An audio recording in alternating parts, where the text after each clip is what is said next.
What's up, guys? Today we're talking about how to prevent chafing while running with these two running technique drills. That's right, it's not just about nipple guards and Vaseline and super smooth seamless socks. It's actually about how we move our body, and I'm gonna give you two key exercises that's gonna make you move your body better, and it's gonna take a lot of that friction away. So we're gonna talk about two things today. One is going to be our reverse plank, which is actually gonna give us a little bit more thoracic extension and a little bit of shoulder extension, which is gonna prevent this kind of nipple, like under armpit chafe that we see a lot. And then the other thing that we're gonna work on is a stable arm drill, and that's actually gonna really help us with our hips, preventing our hips from collapsing. Because when we look at chafing, guys, there's always a mechanical element to this. It's not just that my body is moving back and forth. Is that as we get tired, our body tends to collapse a little bit, and you notice that when I stand tall and all of a sudden I get tired, all of a sudden my legs start to touch. So now I'm getting some serious friction between those thighs, and then as I get tired with my upper body, my shoulders tend to round in, and then I'm getting more friction here in this armpit. So a huge part of our friction has to do with that, and that's why we're gonna hit these two exercises today. So we're down here on the ground working on this reverse plank, and what we're gonna really work on is just something just to challenge that midline, that core, to get that a little stronger, because hey, we can never get enough work on that. And the other thing this reverse plank is going to do specifically that's gonna help us out is it's gonna open up our chest and our thoracic spine, which is this upper part of our back. And then in addition, it's gonna really open up our shoulders. Remember, our strength training, if we do it correctly, it gives us a buffer in both range of motion and strength and motor control, that if we can kind of carry that forward, it's gonna make running feel a little bit easier. But from running to feel a little bit easier, we gotta give ourselves that extra range of motion. So I'm gonna start with my hands just behind my hips a little bit. Notice that my fingers are gonna face forward.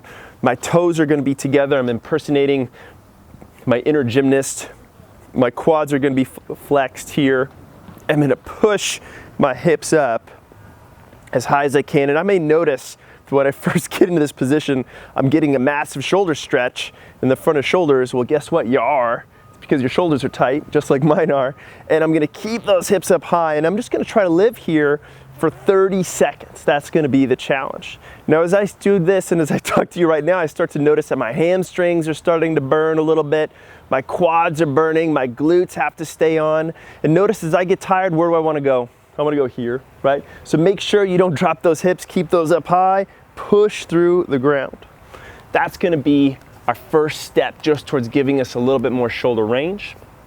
If this tends to bother your wrists, there's a good chance it will, because we're putting our wrists in a lot of extension. We're not used to this much extension because our hands are always folded over keyboards. What you can do is turn your hands out a little bit. So if toe or finger straight ahead bothers you, turn out 90 degrees and then go up here. This may feel a little bit better. We do want to avoid this because this doesn't help us quite as much. All right, so this next little drill we're gonna do, guys, it's one of my personal favorites. It's definitely not a personal favorite in the fact that it makes us feel a little awkward, but it's one of my personal favorites in that it's just so darn effective, and it's called the stable arm drill. And one of the things we notice when we run is that our arms tend to swing in opposition to our legs. The geeked out term for that is contralateral movement. The reason why our arms swing the other way is because our arms help us stabilize and balance our upper body as these legs start to swing out the back. The way we can really tell what our arms do is when we actually take the arm swing away, and that's where this stable arm drill comes in. The key thing for us for today in terms of chafing is basically going to be this. When I'm tall and my hips are level and I'm good here, notice that I've got good thigh gap. My legs don't run into each other and touch, but as I get tired, I tend to collapse. And then all of a sudden my legs are sort of running into each other.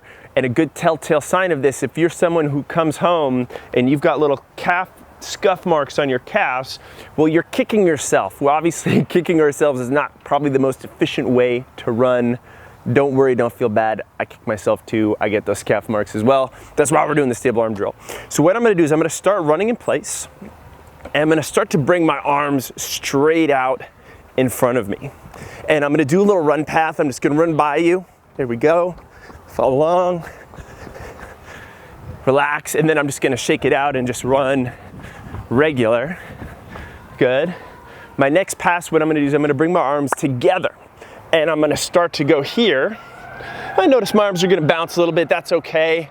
I'm gonna run. I notice that I have to work a little bit harder here as I do this. Good. Run back regular. Whew. And then finally what I'm gonna do is run with my hands together, but I'm gonna allow for no lateral movement. It's gonna be as tight as possible as I run. And I'm gonna run back regular. Whew. And I'm just gonna notice that my midline is on really tight. I've tightened up my stride length a little bit, and that's just gonna make me very awake and aware when I go out running. I combined this with some of my reverse planks. I'm setting myself up for better mechanics. I'm improving my range of motion. That really should do a lot in terms of mechanically preventing chafing underneath your arms and in between your thighs. All right, one more thing for you guys. If you like this video and you all of a sudden find yourself not chafing anymore, fantastic, we've gotten our work accomplished. Go ahead and hit that like button below for us. If you have any comments or questions, any requests for future videos, hit us up in the comments too. Definitely subscribe to our channel. We got so much great stuff coming out every single week on running technique, strength training, injury prevention, run workouts, everything you need to be successful as a runner. We got something for you on our channel. And finally, because you made it this far, we got a free gift for you. All you need to do to get 2 weeks of free run workouts, run technique, strength training, and some of our favorite go-to injury prevention exercises have a massive impact on how you move today. All you need to do to get is click this link in this video. If you happen to be on a mobile device, chances are that's probably the case. There's a little link down in the description. Go ahead and hit that link in the description. I'll take you to a page. Once you're there, enter your name and your email, and I'll be able to personally send you your 2-week quick start of running. Anyway, guys, thanks for watching. Catch you in the next video.